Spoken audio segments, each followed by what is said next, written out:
Public sector bank employees को ही नहीं होने वाला है।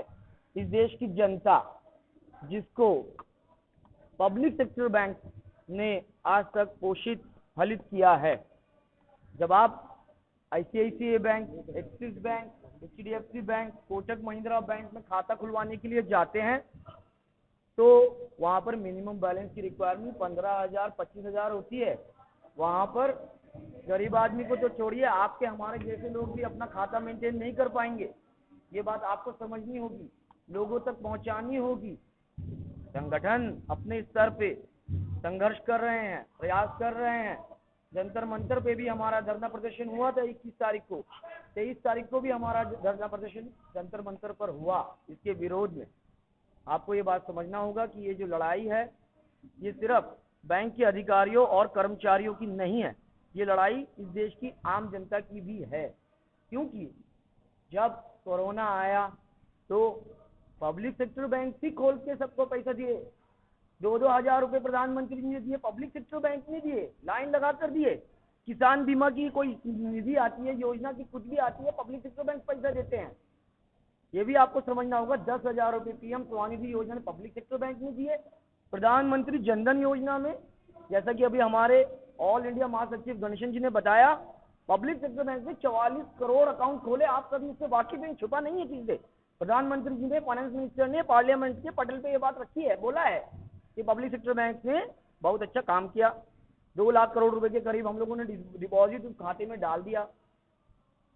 प्रधानमंत्री जी की जितनी योजनाएं हैं, सरकार की जितनी योजनाएं हैं, पब्लिक सेक्टर बैंक सब करते हैं। जब हम ये सब काम करते हैं तो हम इसको वित्तीय समावेशन के तहत करते हैं। वित्तीय समावेशन में हम आर्थिक स्थिति नहीं देखते हैं। अगर आप देखेंगे पब्लिक सेक्टर बैंक कहीं गांव में ब्रांच खोल के बैठा हुआ है, पहाड़ के ऊपर कहीं ब्रांच खोल के बैठा हुआ है। क्या आपको लगता है कोई ICICI bank, Kotak Mahindra bank जाके गांव में ब्रांच खोले? क्या आपने देखी है ऐसी कोई शाखा? तो मैं आप लोगों के माध्यम से ये निवेदन करना चाहता हूं, मैं ये चाहता हूं कि आप लोग इस बात को आगे बढ़ाएं कि यदि पब्लिक सेक्टर बैंक आज संघर्ष करते हैं तो आपके भी समर्थन की उनको आवश्यकता है। इसमें देश की जनता का हित भी निहित है। अधिवेशन में किन किन बातों पर चर्चा हुई?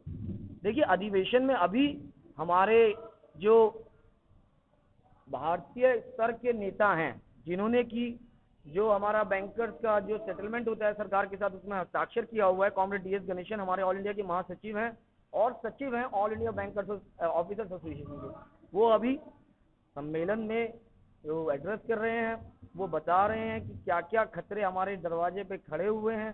प्राइवेटाइजेशन यदि होता है या फिर यदि पब्लिक सेक्टर बैंक के साथ ऐसा हो तो उसके क्या असर पड़ने वाले हैं, क्या उसके कुप्रभाव होंगे। दूसरा, क्योंकि हमारा जो संगठन है वो हमेशा जनता के हितों के लिए अग्रसर रहता है। कभी कहीं पे बाढ़ आती है, कभी कहीं पे सूखा पड़ता है, ऐसी कोई भी कैलामिटी या कोई भी चीज होता है, हमारा संगठन वहां पर काम करता है।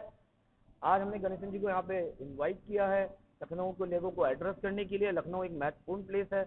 हमारी ये इच्छा है कि लखनऊ में हमारे ऑफिसर्स जो है, हमारा मैसेज जो है उत्तर प्रदेश उत्तराखंड की गाँव गाँव तक लेके जाएंगे। हमारे सभी ब्रांचेस में हमारा मैसेज पहुंचेगा। हमारा जो ये अधिवेशन है इसको हमने फेसबुक पे भी लाइव ब्रॉडकास्ट करवा रहे हैं। हमारे यहाँ पे हमारे संगठन में पूर्णतः पारदर्शिता रखी जाती है। आपने ये बात देखी भी होगी।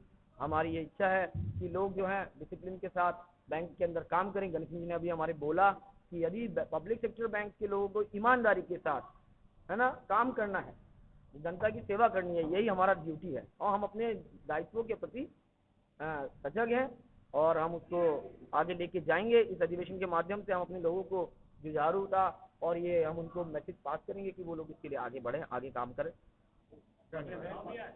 जी हाँ जी, देखिए, हमारा जो है त्रिवार्षिक अधिवेशन जब होता है तो इसमें हमारी जो स्टेट बॉडी है जिसके अंदर की उत्तर प्रदेश एवं उत्तराखंड दोनों आते हैं, उसका चुनाव होता है। मैं पिछले जो हमारा अधिवेशन हुआ था उसमें मुझे महासचिव चुना गया था।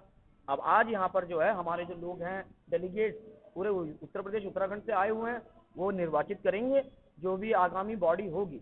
आज हमारी पुरानी बॉडी का जो समय है वो आज खत्म हो रहा है, इसीलिए हम यहाँ पे अपना रिपोर्ट कार्ड देने आए हैं। मैं जनरल सेक्रेटरी के तौर पे अपना रिपोर्ट कार्ड यहाँ पे प्रस्तुत करूंगा। लंच के बाद चुनाव होगा।